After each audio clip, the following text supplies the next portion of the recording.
This is Justin on that Graham. This is Nariba Shepherd. I'm Max Zuckert. And this is Terms of Service. Okay. Oh, you know, I thought we were gonna fuck around and find out. Well, I mean, we could fuck around and find out. You want to do it one more time? No, I mean, are we gonna do like something different this year? I mean, we can, but I don't know what that is yet. No, I think What are you thinking? Are great. Okay. I mean, Okay. Sweet. And we're back. yeah. Yes, season 2, Terms of Service. The fuck you thought? Yep. You know, this is great. And also, we don't have a guest. We have our wonderful producer Max, because on this debut episode, we want everyone involved. So, hi Max. Hello. How are you? I'm good. Great. Tired. Good. That's Working. fair. Well, good morning. Yeah. Good morning, y'all. Yeah, It is I'm- once again the entrails of the day. And we are here to cheers and move towards, you know, the rest of the season. Well, so I mean, as they say in the furniture business, Bring it back.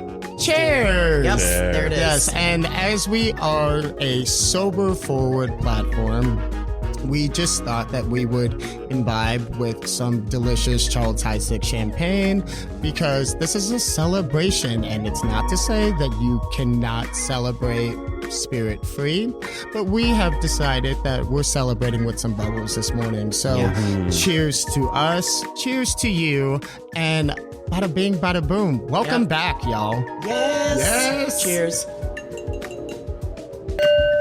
Ooh, that's nice. Resonates. That's like a morning meditation with Charles Heisig. Absolutely. It's just like, here we are. We are zen. We're feeling good. We're feeling great.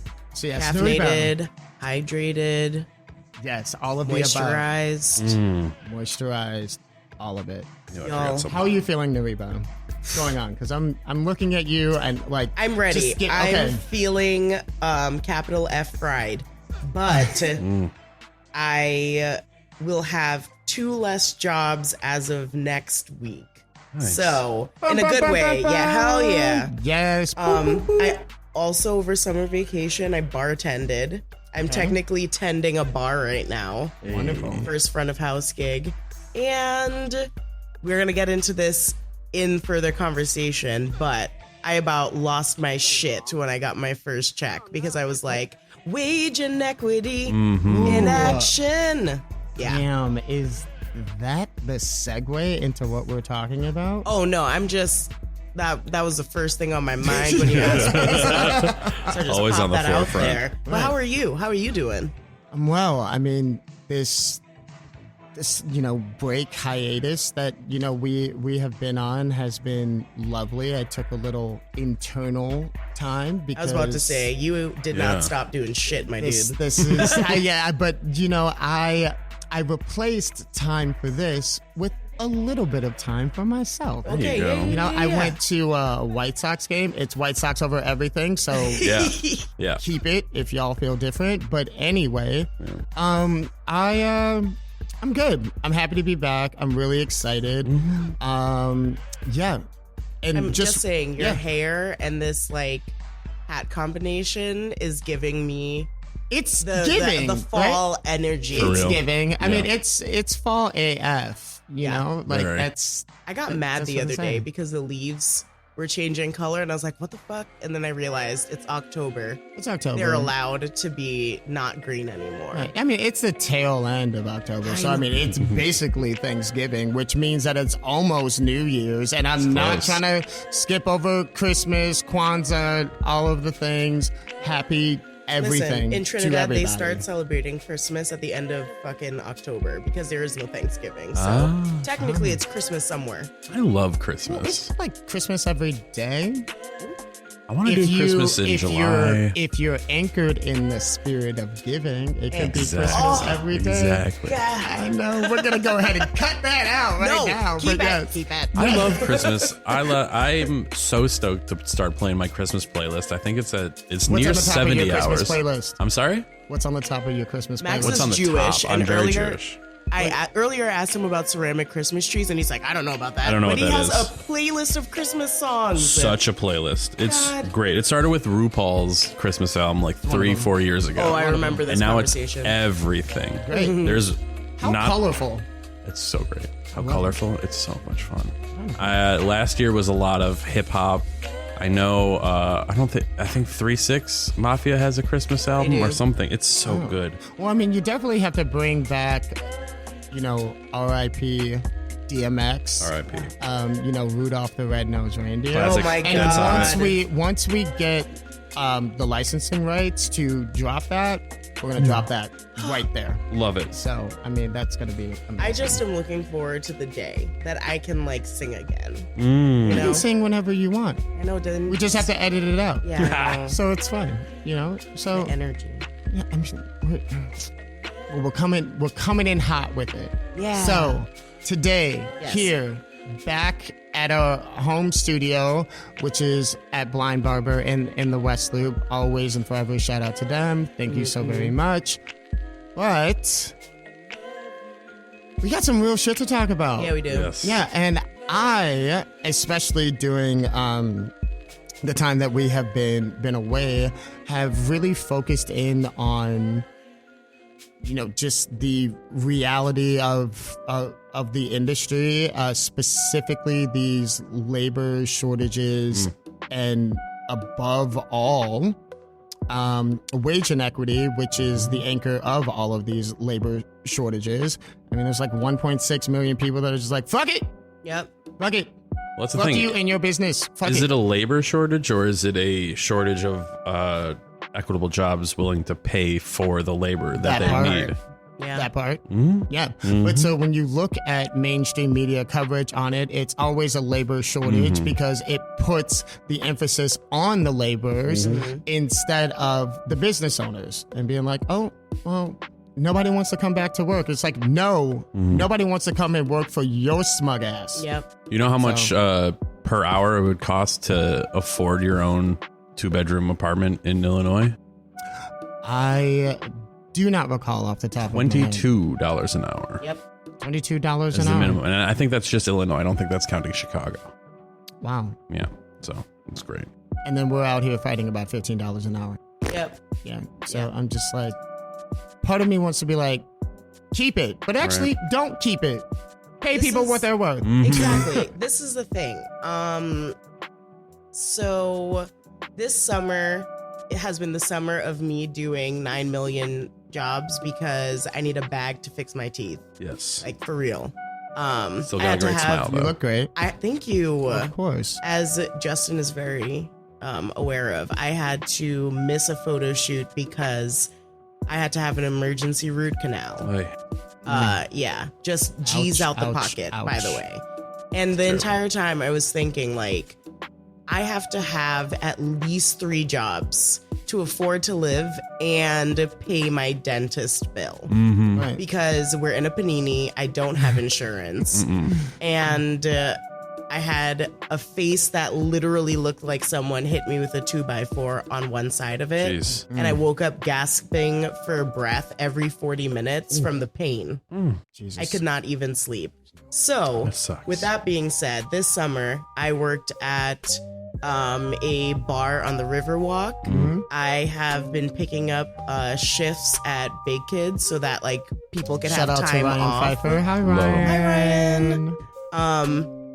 Hi, I started working for Laura Louise Green of Healthy Shout out to Poor. Laura Louise Green. Hi, Laura. Hi, Laura. Yes.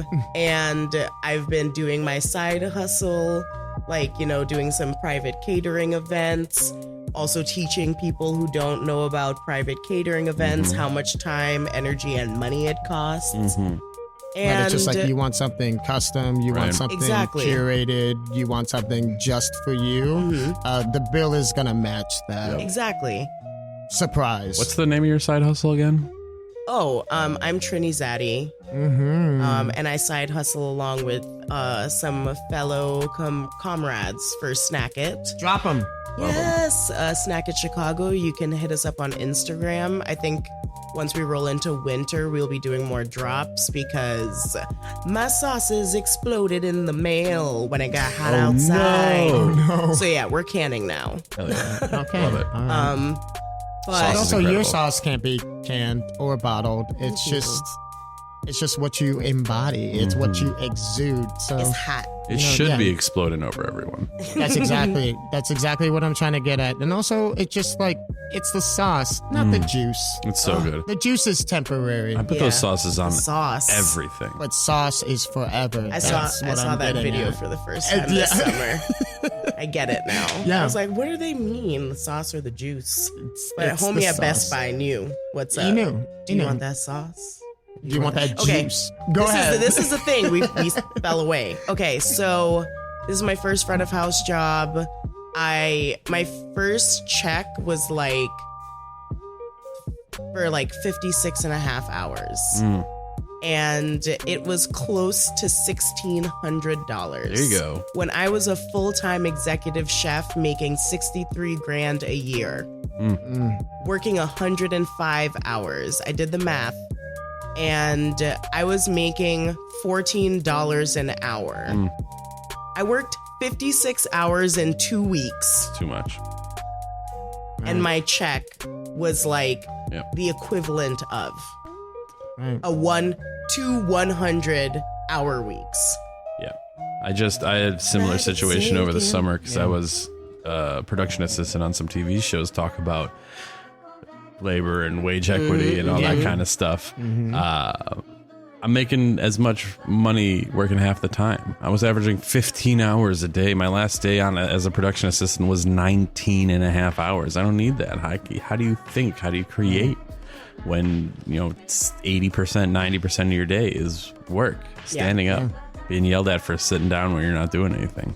Oh, that's like the same as a kitchen or a front of house. Right? It's crazy.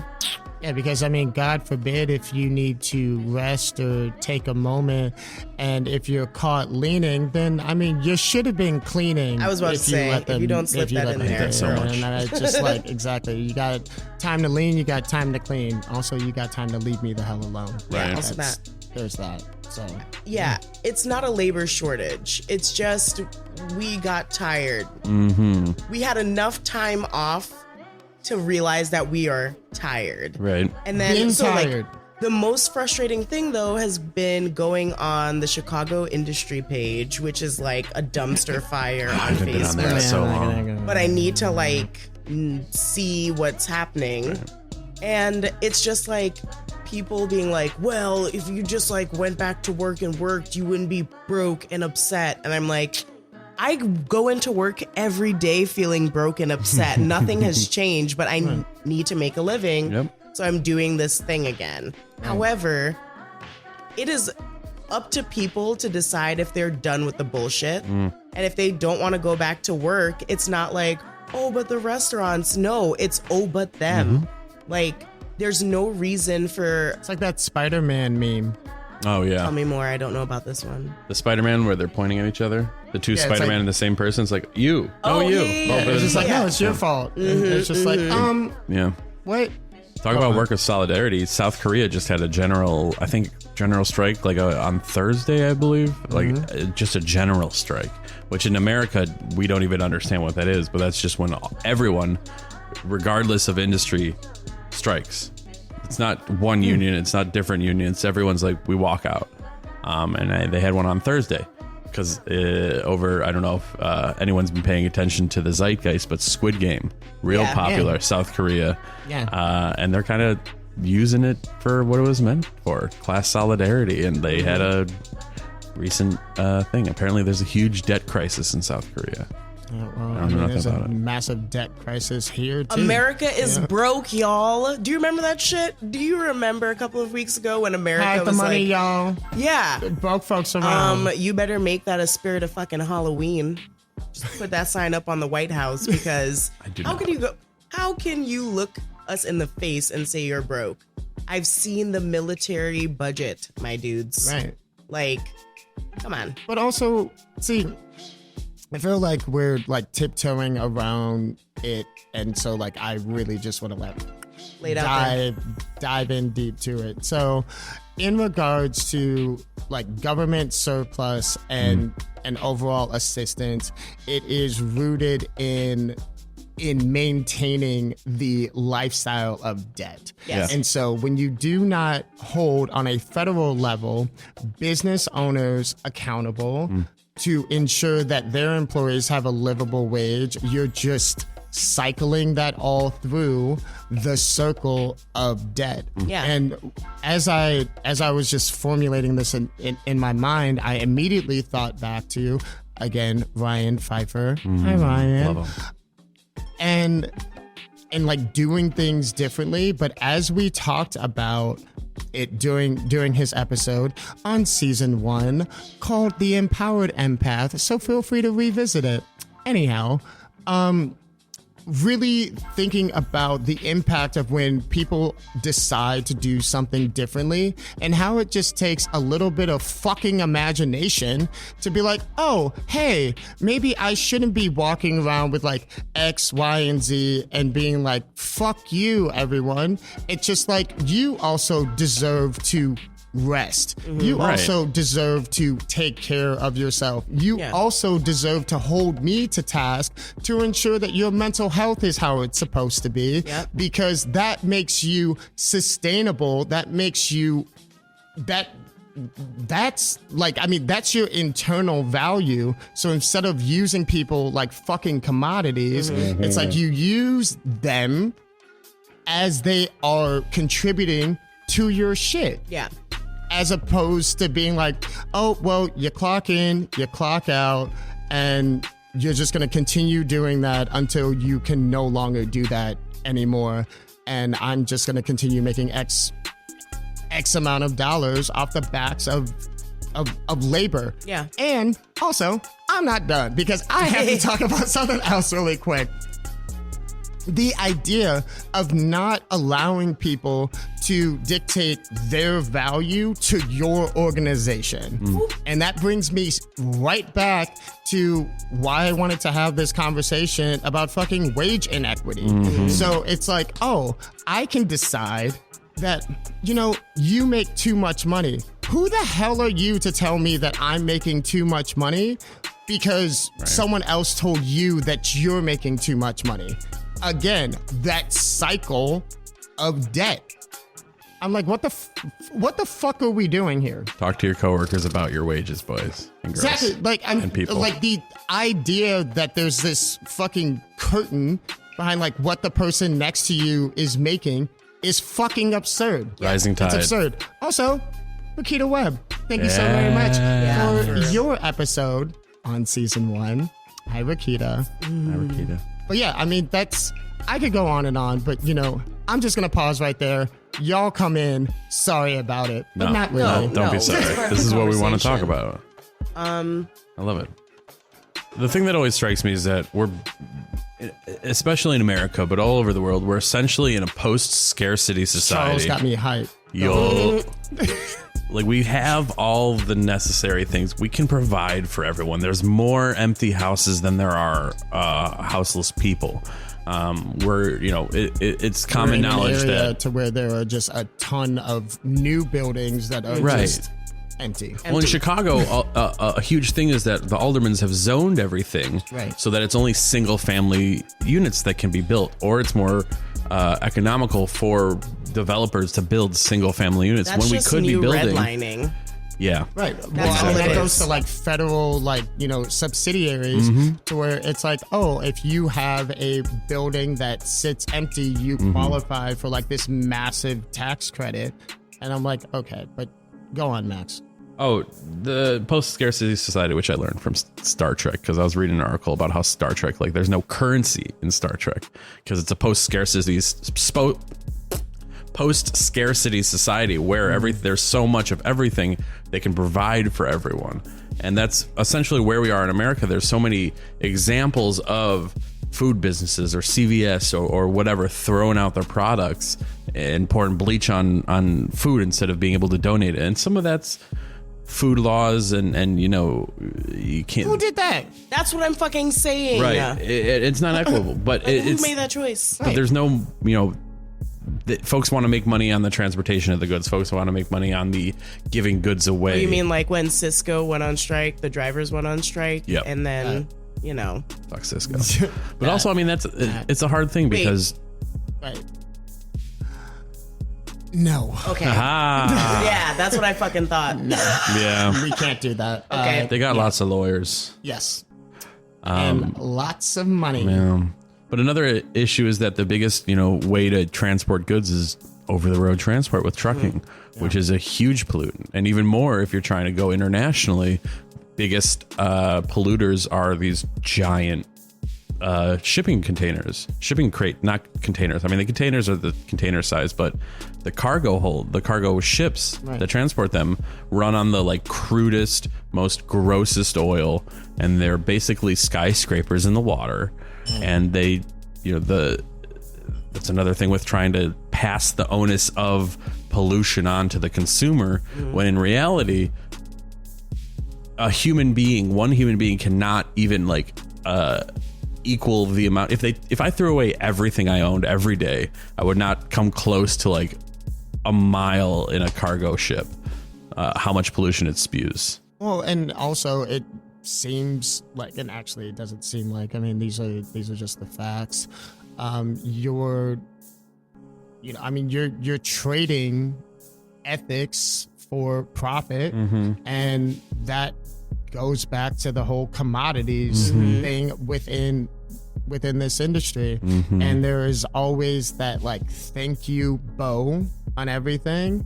And what I started realizing and becoming so vocal about is, all right, if you know that you're trying to go back to the status quo, but the status quo isn't what is reality any longer, but you're trying to retain that like semblance of, the before times, and you have less staff, but you're like, we're going to have a fully operational restaurant at the cost of what? And it's going to be at the cost of your employees, because at the end of the day, the employees are ensuring that you're making your financial markers while you don't care about ensuring that they make theirs. Yeah. Yep. Always. And it's like, well, we want to book these things. We want to, provide this service. It's like, how about taking that energy and applying it upon oneself and really just like amping that shit up. It's like, I don't understand, but some places do it better than others. Doing it. I was in the middle of a nervous breakdown at some point this summer, and I looked at my partner and I was like, I want to go have a tasting menu. Yeah. I don't give a fuck. I just need to eat something fancy that's on a really tiny plate and some shit that was put on there with some tweezers. Yes, I wanted to go to a tweezer jockey heaven. And I was doing all this research, but I also forgot about it's a pandemic. It is a pandemic. And we're people still finally in it, y'all. started using reservations. So you can't just walk into a place on a Friday anymore. You have to know a bitch. Spontaneity isn't really the It's not thing for now. right now. No. Yeah. But in my research of places, I noticed that a lot of, especially fine dining places, are putting an additional percentage on, and they're explaining why. And one of the places did an 18% automatic gratuity to the bill, and it's to offset their labor and to offset the cost of the products that they're using. Because certain places, when they go in and they're like, well, how can we make this more equitable for everyone, including our employees, is not cutting labor so that you can have fancy shit on your menu. Because that's how big groups get away with it. It's that they're using the best quality stuff, right, but they're still paying their fucking employees $12.50 an hour. Right. And so I felt as though people are really starting to take notice of the fact that you can't have a like $90 8-ounce ribeye on your menu because it's like a cow that has been given beer and massages its entire fucking life so that you can enjoy it for 5 seconds at the cost of your like prep cook who is working 12-hour days and it's probably not his only job. Right. So shout out to who would really enjoy a beer and a massage. Exactly. I mean, yeah. Yeah. I really would like a beer and a massage, but I'm gonna settle for this glass of champagne. Oh, it's not settling. We're not settling. No, we're not settling. This is nice. No, this is delicious. I've never Now had with our old boy CH. check. Yeah. I've never had a tasting menu. It seems like CH, a very fun luxury. So, as someone that used to work in that environment, it's luxurious as fuck, but it's seems. not reality. I mean, I update on my life. I currently work in that environment. Getting back into the bartending after the pandemic. You know, it's been a whole it's been the whole. We keep saying after the pandemic, Right. but we are still in Still a in it. motherfucking Still in it. pandemic. But it's cool. It's interesting to work at a place that I have never and do not look like I will be able to afford to go. And that is unfortunate, and that is The reality of the service industry. That's and also people, the community. I just want to go ahead and check what I'm about to say. The community that is not within the hospitality spectrum will use terminology like that when they have had an ill-fated time. You know, it's just like, I waited too long for, you know, to your point earlier, Nariba, about that ribeye, or, you know, just like the drinks weren't as good as I wanted. And it's really unfortunate because I'm paying a lot of money, and, you know, your entire staff couldn't even afford to go to where they work. Yeah. And it's like, well, first of all, fuck you always. But on top of that, it's just like, how, like, where did that like classist fucking comment come from? And it comes from the idea of placing guests above laborers. Exactly. Every time. I have an example from when I was in Orlando, Florida, the place that COVID goes to make variations. About 2 weeks ago, I have successfully avoided getting COVID. Thank Congrats. you. Welcome back. We appreciate it. But my partner's parents wanted to go to a seafood buffet. Buffets are very pandemic friendly. I know. That's why I was like, Well, I mean, you know, Florida is a very pandemic friendly state. Oh, yeah. And I really only ever have Jell-O at buffets. I never rarely had have a Jell-O dessert. Very outside interesting. buffets. That's a very I've interesting. never You make had Jell-O a on your own? dessert. I don't make Jell-O at all, but I mean, Same. yeah. I mean, That's I make fascinating. Jell-O shots. Jell-O shots are great. I don't make Jell-O shots either, but also Jell-O shots leads me into what what frustrates me about the high class dining experience is that it's, first of all, it's theater. Don't tell me that I'm smoking all this stuff and making these ridiculous looking cocktails and this, like, I mean, you know, you're serving things on a tray and it's theater, but it's not, there's no humor as in you it. have said before, Max, it's camp. It would It be is. camp if they had any senses of humor, but they take it so seriously. Which is the fucking problem. Give me a high class Jell-O shot with like candied limes in there. I made up a whole. Don't be very specific because people out here are listening They'll snatch to that this. shit And you know up. what? They're just like, oh, they will. it's just like, so you hold that close to your chest. Yeah. Yes. So Don't tell them. I got a whole list of humorous high We class should do cocktails that now. on the side. Like whenever we hang out next, we should pick one and try to make it happen. I got one that we could do. Okay, I got one that we could really easily and I'm do. gonna go ahead and I'm gonna go yourself? invite myself. Yeah, I mean, yeah, yeah. I can introduce myself too, Justin, but I can also look me in the invite- eye. Can Yes? you promise not to say yes to a job in between now and us planning an event? Give me a date. Okay, cool. Yeah, we can't ask him to schedule his thing about vapor. That feels very camp. Just reserve everything for the rest of the future. Right. Don't do anything new. Right, nothing at all. Nariba, let's go back to your time in pandemic-friendly Florida. Yes. Okay, yes. yeah, Sorry, yeah. we interrupted. So I interrupted. I'm waiting in line, which is like, you learn that there's a certain order. What is it when Etiquette? you have like etiquette? Yeah. Mm-hmm. In a buffet line where no one expects you to wait and go through all of the options to load up your plate. They're like, if you see something that you like, you better go ahead and get it. That's a buffet. Better go get it. That is a buffet. I used to go to Old Country Buffet with my grandparents. Yeah. Ponderosa. So, I've been referring to the pandemic as a Ponderosa, but go off. No. That was my buffet choice. Oh, that was okay. the name of it. And it was the New Jersey version of that. Oh. Okay, got it. Yeah. Because I would tear up some chocolate cake at Old Country Buffet, which I don't think they exist any longer, but c'est la vie.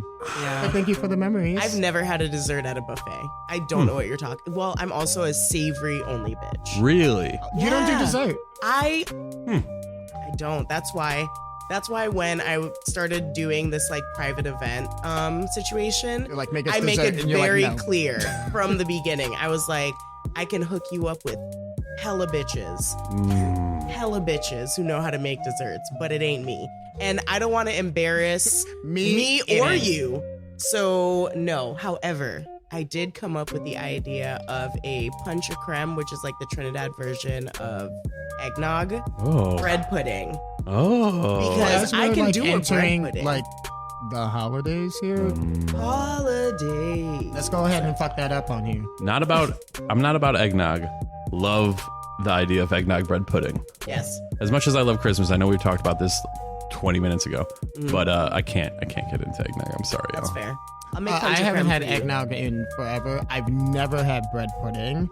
Bread pudding's good. So also, Nariba, I see you. But the reason why I bring that up is because there are like those quintessential things, right? Mm-hmm. Like bread pudding, Thanksgiving, green bean casserole. Keep green bean casserole all the way away from me. I don't want to hear anything about it. I don't want to hear anything about it. That's too goyish for me. I don't know. I've never had green bean casserole. It's a whole bunch of mush, and I like green beans, but I don't like what they did to them in a casserole.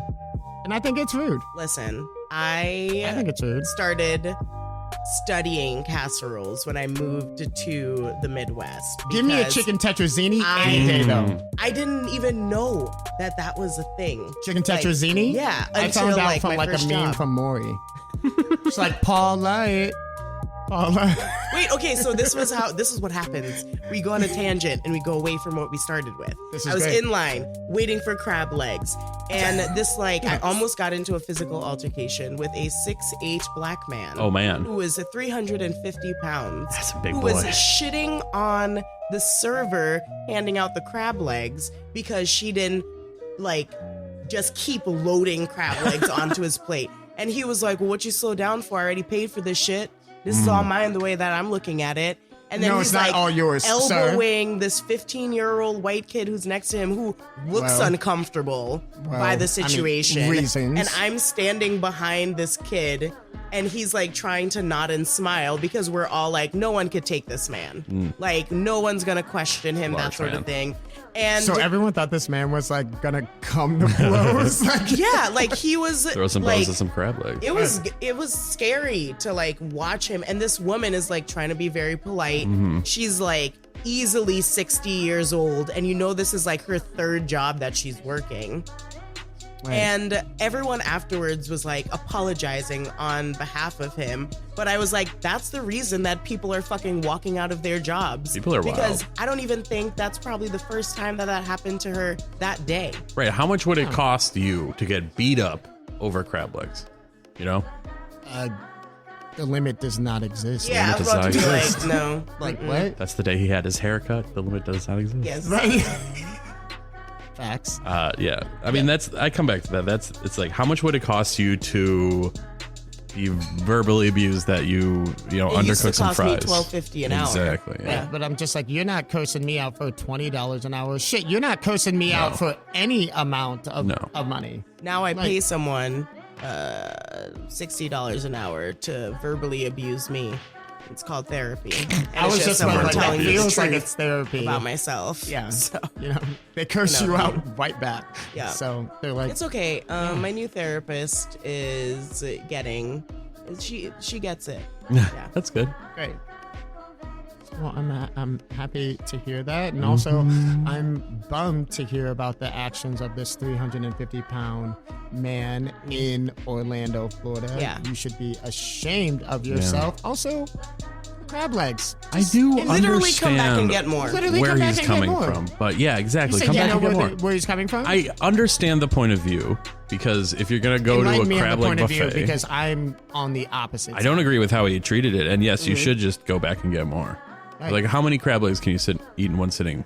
I guess. How many crab legs can you fit on your fucking plate? That was the thing. It's like she was literally trying to make it so that it wasn't falling off. And like, I understand that, yes, I did pay money to eat as much as I could, but you're not fucking back there cooking the crab legs. Right. You're not getting the shipment in. You're not doing any of the work to receive it. Yes, you are working for the money that you're using to spend there, but I'd be damned if someone came into my job and treated me like shit. Right. I would find And out also in where the front fuck of he people, worked. it's just like, Exactly. hold It's up. embarrassing. Yeah.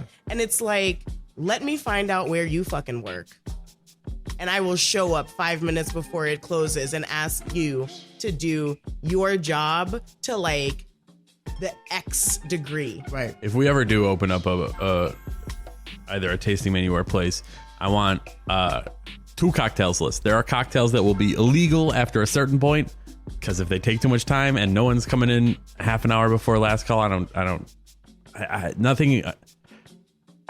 get so annoyed 15 when minutes people. before closing and be like, you know what, I'm gonna take the full experience, but also I can just hear it from the opposite side. It's just like every guest is the same. You want them to have the But same that's experience, abuse. but that is That abuse. is abuse, and that's But the why guest we who have shows to up like, get out of it. on time for the reservation is not the same as the guest who shows up 15 minutes before closing. expecting Also, the full because the guest that experience. shows up 15 minutes before closing is the guest that doesn't fucking give a shit. Yep. Yeah.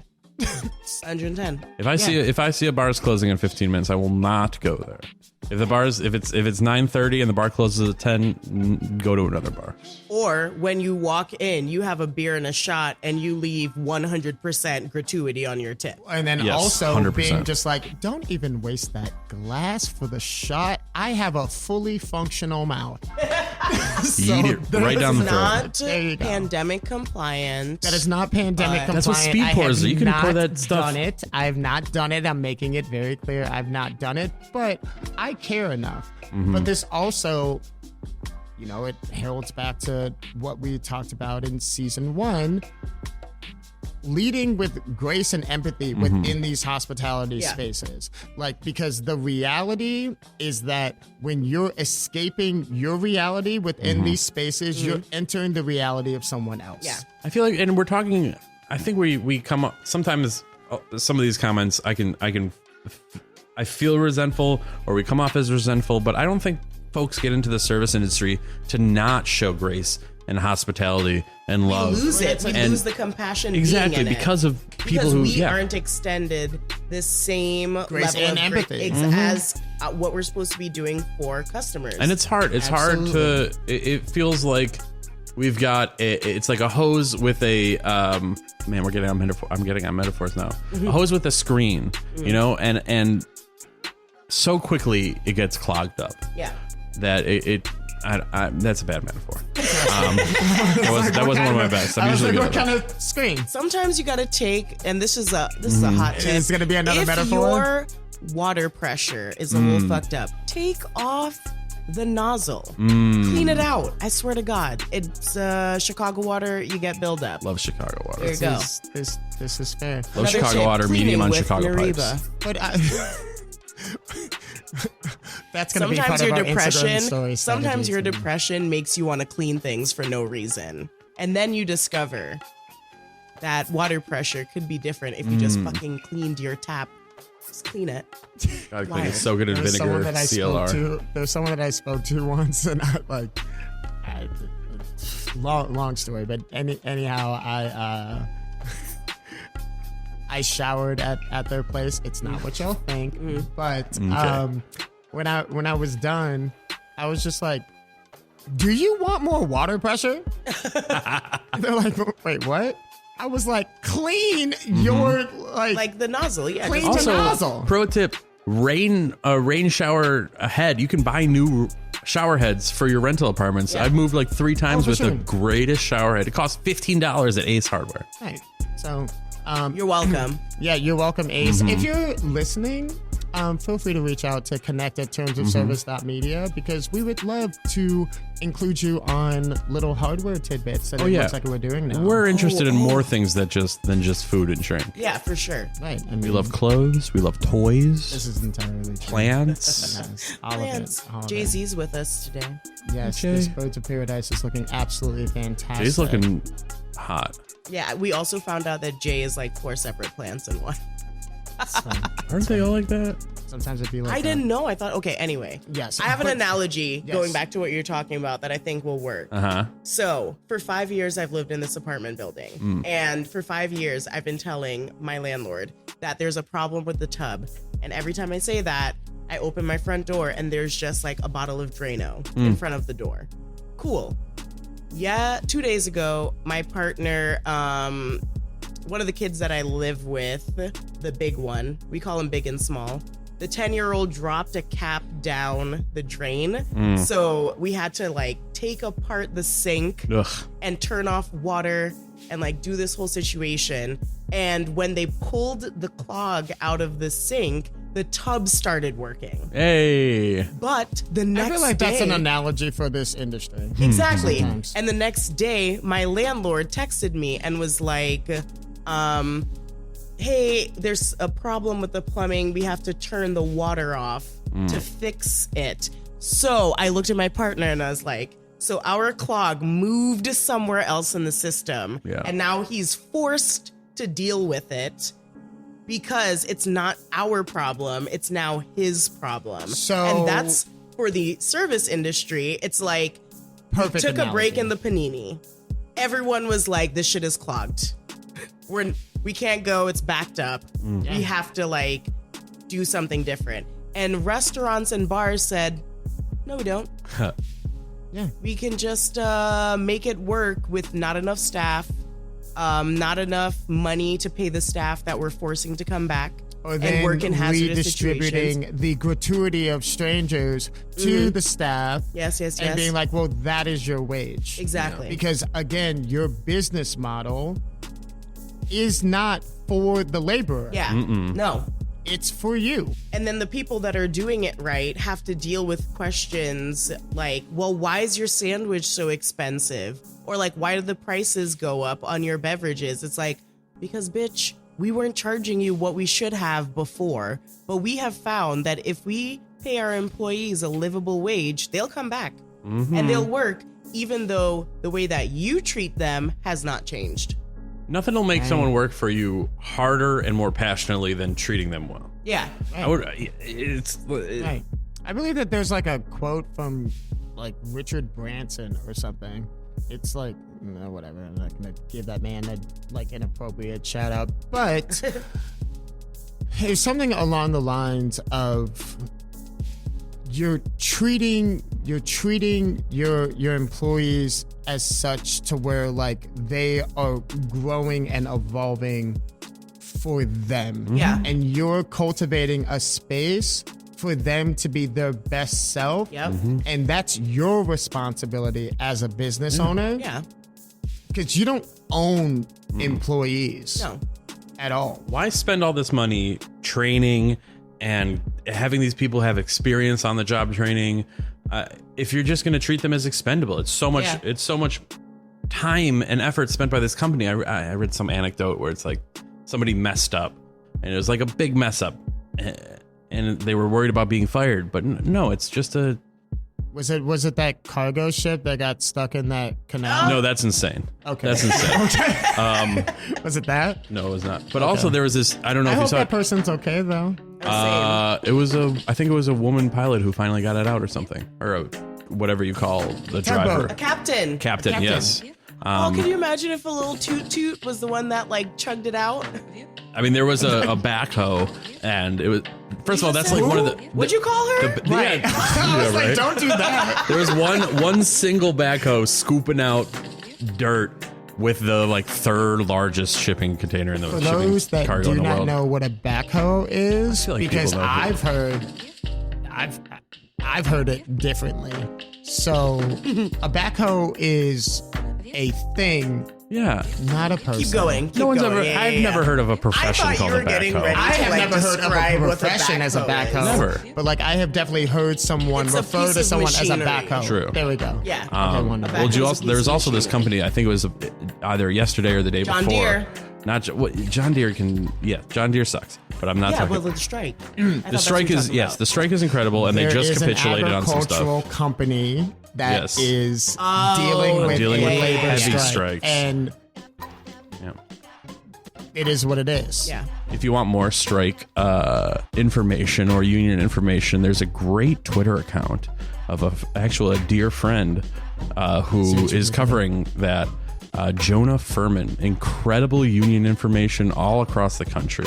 Wonderful. But what I was referring to is there was a company that is one lady owned, makes very tight clothing, and that just sold for like $1.5 billion. And at a company meeting, she gave every employee, 500 employees, 2 first-class tickets to a flight anywhere in the world and $10,000 bonus. And great. it's like a life-changing amount. And you know what? You could give people 3 times that amount, and it would still not make a break in your pocketbook. Well, and a lot of that has to do with the fact that people simply would not know what the fuck to do with it. And that is a part of financial literacy. That goes back to what I mentioned about Sir Richard Branson. It's you're cultivating these spaces to ensure that these people can be their best selves, because they're gonna be their best selves for you. For you. It's like that's, I mean, it's baffling to me to where people will just, they'll go in that direction, they'll hint down that path, but they will just decide to make a few steps on it and be like, thank you. Thank you is enough. And this industry is becoming the industry of thank you. No one can pay their rent off of thank yous. No one can ensure their financial vitality off of thank yous. And it becomes coercing. Yeah. Because it also speaks to, well, they're like super nice to me. They're they're watching my back, and it's Are like, they though? But they're watching their back. Listen, They're always watching their It's back, like and when we know that. when folks offer like artists payment and exposure. You know what happens that with it? shit You can't out. pay with exposure. It'll take weeks to die of hunger, it'll take days to die of thirst, it'll take hours to die of exposure in the wilderness. That's the easiest way to die, is of exposure in the wilderness. I mean, not you just the came back easiest, with but that like analogy though, so I'm really happy for you. Listen, all I'm Thank you. I saying is appreciate that if your business has profited over 61% every single year, and your employees get less than a 3% raise, but you were able to raise your salary by 160% during a pandemic, is bullshit. 3% doesn't even cover inflation. Exactly. Absolutely, and that's on period. Yeah. So I'm like, I just.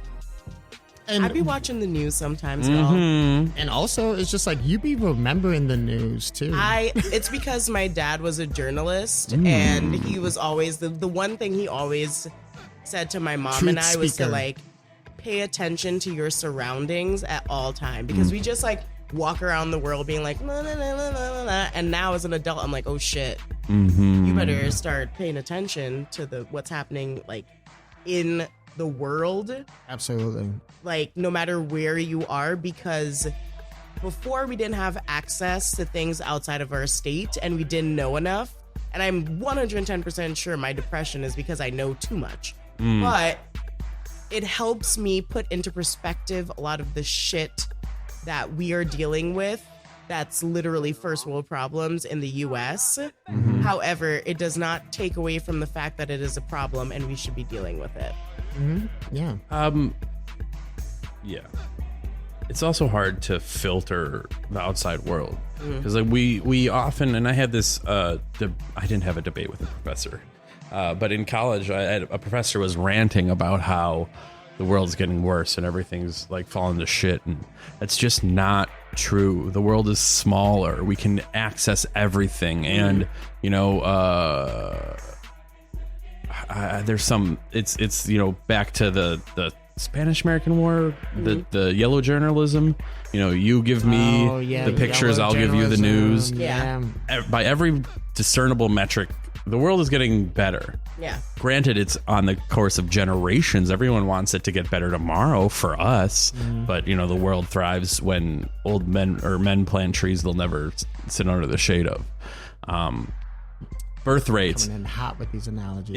infant mortality is down, access to clean water, literacy, everything's getting better and better. We're just seeing the worse quicker. Yes. You can see shitty stuff on TikTok that happened 2 minutes ago across the world.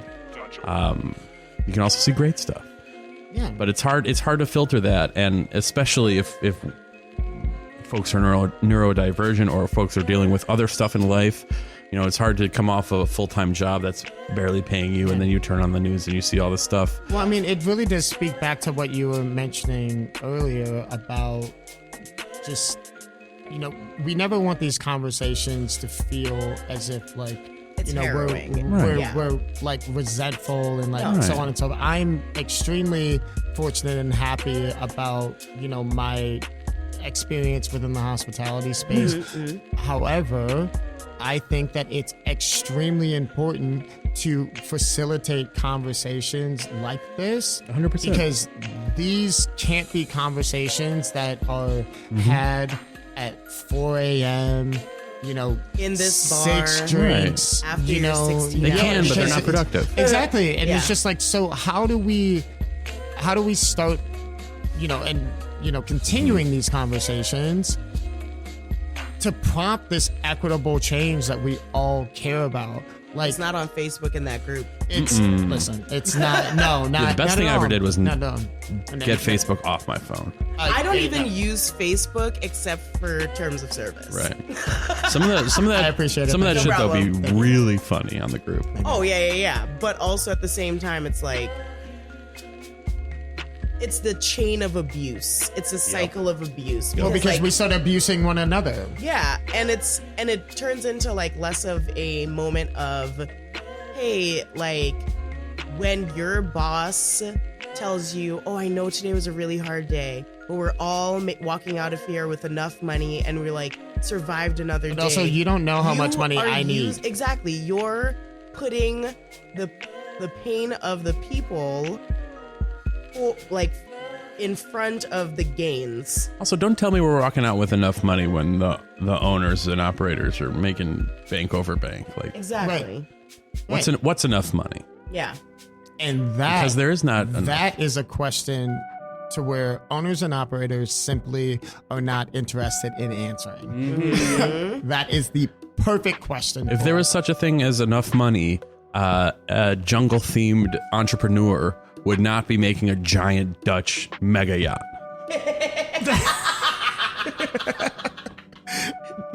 facts, Yeah. facts. Yeah. Wouldn't be suing the government because he can't go to space on the government's dime. Oh my God. I just want to say, remember that time the dude from Star Trek went into outer space, and this whole time I've been like, astronauts have been training for 6 months.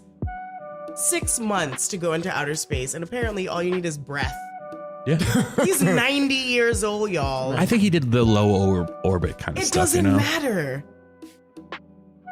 Astronauts train for A 6 flight, months. a flight to me Astronauts is train low for orbit. much longer than Actually, 6 That's what I'm months. talking about. In my Listen, opinion, I was like, American Airlines has me in low orbit. low Right. orbit all the time. Get out of here. So I'm like, there's 90 years old.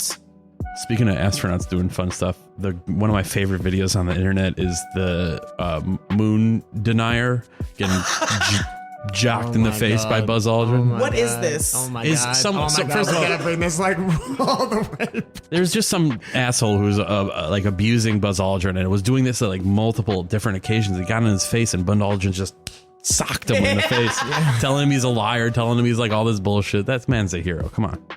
That's fair. Not the guy who got punched in the face. Okay, got it. Well, thank you for that, Max. Gives me a lot of joy. And We can tell. I just, so we can wrap this up because I'm very happy that this happened. And I'm not going to be sad that it's almost over. Yeah. We're just starting the second season. It's far from over. It's so far from over. But I do want to say a few more things in regards to wage inequity, labor practices. It's for wage inequity and deciding upon the gratuity of strangers to compensate your staff is, as we all know, that the tipping structure is a form Racist. of it's wage bogus, but also slavery. racist, yeah. But it is in direct correlation in the fact that you feel as if you can determine the livelihoods of your staff. It's power, and yeah. to keep them beneath you. And if anyone hears that and it resonates with them and they're like, maybe I should think differently, I really want you to do differently as opposed to thinking about it differently. Be the change. Because that's massive. Yeah. And people get so fixated on wages because they don't have the tools in place through financial literacy. Yeah. I mean, And they see $1 amount and they're like, this is The what it blanket is. statement for what it should be. there used to be a Exactly. huge labor movement in the country. There used to be huge unions. I mean, we're recording at Blind Barb, which is a beautiful space, half a mile from a brewery named after one of the most notorious union battles, Haymarket in Chicago, where the government literally killed people for wanting better wages. Now, is that entirely a fact? I haven't done the research on the Haymarket. I'm sorry about it. I know it existed. I'm gonna cut that. Good. But Talk to Joan about it. No, but the Haymarket Brewery is named after that. But there used to be huge union efforts, and people will point to certain specific unions, especially in Chicago, that suck, without naming any terrible people running them. Yeah, they suck. But the government, I mean, that's where Pinkertons came from. That's where organized police forces come from union busting, where they would drop bombs on, literally drop bombs on civilians protesting in favor of unions and stuff. Well, I just want to say that I think that the fact that we as a species could have done whatever and this is what we're doing. Yeah. And I'm just I would have no problem just kicking it in Jamaica. Hello. Listen, but And, they're also working on a really fucked up thing because of the U.S. and how they have been stripped of Right, all but of that's what I'm saying. But I'm just talking about the entire human experience. I hate money. I hate talking about money. I hate having to deal with money. I think it's absolutely fucking ridiculous. And the fact that we just are a part of an industry to where it just it is front facing every single day. Yeah. It's every day. So you're like, oh, okay. If you're front of house, you have a number in your mind that you hope that you make. If you're back of house, you automatically are just this is how much money I'm going This to is make how for doing this shit all day. this is how much money I know that I'm going to make. And with taxes taken out and all of that, I'm hoping that it's X amount. And then I don't get cut early. And I don't get cut early to save because labor. I'm feeling tired or just like I'm not in it, because then that amount that I'm going to get is going to be less, and how am I going to like make that up? It's just like a job is not your identity. No. Like I Doesn't have don't to be. understand this. Okay. Yeah. With go that ahead. being said, I'm just gonna I'm gonna put this out there, and like people could think about it while they're listening to this episode / for like 19,000 hours afterwards. So we, especially in the food service industry, have been taught that in order to be successful, you must give more of yourself than you know you're going to get in return. We have been taught that excellence is what we need to achieve, but we are not always given the tools or the environment to thrive in that. If you have ever been in a situation where you are being pushed and motivated by someone else talking down on you and telling you that like it could have been worse, that is not a healthy work environment. Take a moment to like step back and think about whether or not you are used to being in an abusive relationship with your job.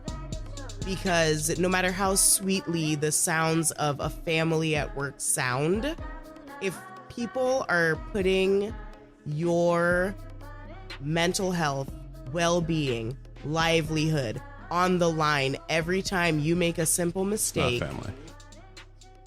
it's not for Not you. family. Right. It's not a family. No. Think about that, Absolutely. because sometimes it just takes someone putting it into perspective for you. And I'm not saying people walk the fuck out of their jobs. You have to do what you have to do to be comfortable and survive. However, a lot of the shit that we talk about when we talk about unions, I used to be like, unions are garbage. That was how I thought about it in my mind, because I didn't realize that it's literally you not being able to do another job that's outside of like your qualifications or your spectrum. What happens in food service industry is that we are taught to do everyone's job. Right. So unions are bad because in like food service world, it was told to me that unions are bad because you're supposed to be a jack of all trades. But you shouldn't jail. have to.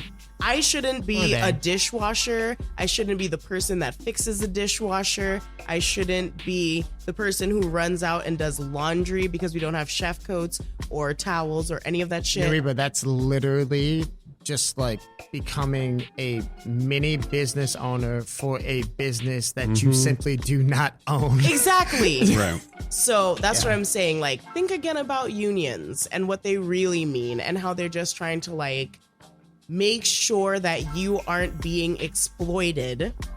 Right. And your job isn't forcing you to learn a bunch of positions so that they don't have to pay multiple people Right. to do the same job. They love a cross train. They love a cross train. Yes. I really enjoy a cross train. That's why I'm teaching the children how to peel garlic and make pasta. Because There we go. labor unions at home. There we- However, There we go.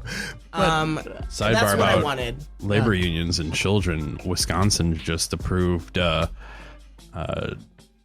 14-year-olds to be able to work till 11 p.m. now. So instead of trying to pay more, Wisconsin, Wonderful. and we can name Wonderful. states because they're states and not companies. No, absolutely. But also, Although, just like, so yeah. Wisconsin's really coming for Florida's fucking crown here. Oh, yeah. Wonderful. It's nice to know that they're about 50 miles, not even away from here.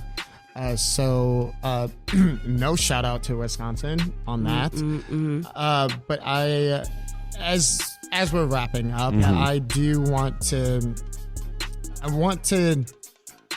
touch very briefly on the idea of unions and, just to expand upon your point, Nariba. I mean, there's always the idea of like collective action is the most impactful. But in actuality, singular action that is mirrored and duplicated individually is what's going to make the most impact. The power of choice. Absolutely. Yeah. And retaining the integrity of your power of choice, retaining the integrity of your value, and questioning what has been presented to you as a standard. As a standard, not as an exception, but as a standard. Because we're all sitting here and we're reconnecting and vibing and all of that, but it's just like every single person that like helps bring this together has value, they're worth it. Everyone that listens to this has value and they're worth it. And I'm not going to get all dramatic. I'm just going to start doing my little outro. Dramatic. I was going to say, for the first episode of season 2, we have 100% more people this time than we did for the first episode last year. Definitely. That's right. Because we got Marcus. We got What up, Marcus? Tiana. Yup. We got Cortez. Yes. You know what that's I mean?